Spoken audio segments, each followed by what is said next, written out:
জাহাঙ্গীরনগর বিশ্ববিদ্যালয়ের শিক্ষার্থীদের মতে পৃথিবীর সবচেয়ে সুন্দর বৃষ্টি বলে এই জাহাঙ্গীরনগর বিশ্ববিদ্যালয়ে হয় এবং আজকের এই বৃষ্টি এক অন্য আমেজ নিয়ে বিশ্ববিদ্যালয়ে এসেছে, কারণ দীর্ঘ ৩৩ বছরের প্রতীক্ষার অবসান আজ ঘটেছে।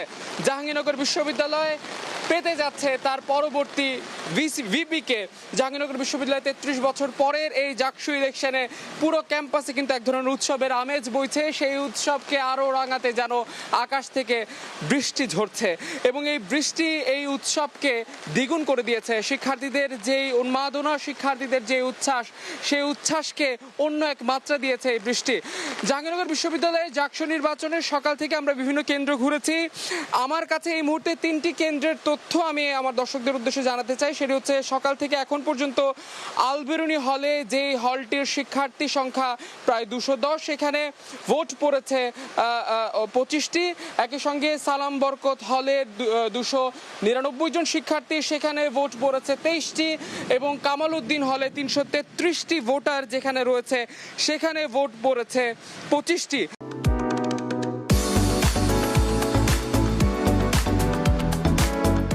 এখন পর্যন্ত এই ছিল আমার কাছে তথ্য।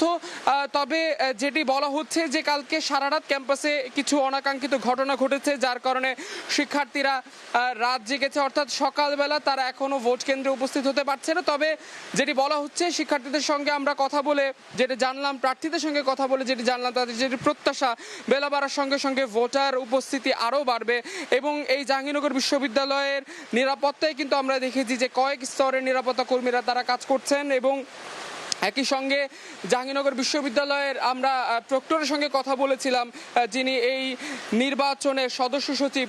তিনি যেটি বলেছেন যে এই নির্বাচনকে নির্বিঘ্ন করার জন্য সকল ধরনের প্রস্তুতি কিন্তু শেষ এবং তিনি যেটি বলছেন বিকেল 5টার মধ্যে এই সুষ্ঠু স্বাভাবিকভাবে এই নির্বাচন সম্পন্ন করা সম্ভব হবে। তো এই ছিল সমাজবিজ্ঞান অনুষদের সামনে থেকে আমার কাছে থাকা সবশেষ।